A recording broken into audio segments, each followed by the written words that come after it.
Nagsimula na ang pinaka-engranding selebrasyon sa South Cotabato, ang Tinalak Festival 2014. Panauhin sa opening program si Senator Cynthia Villar. Ako po ay nagagalak na ako ay naimbita dito sa Tinalak Festival. Kami po ay talagang mahal namin tong South Cotabato. Bata pa kami ni Manny, napunta na kami dito. Napakaganda ng inyong probinsya at hindi nyo nalilimutan ng inyong heritage. Nagliwot din siya sa mga bahay kubo and trade exhibit.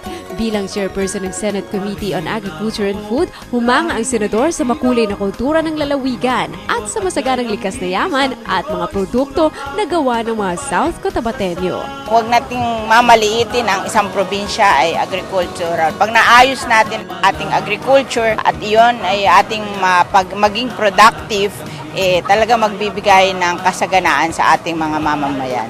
Hangad ni Senator Villar ang patuloy na paglago ng probinsya na may malaking kontribusyon sa pagsulong ng bansa.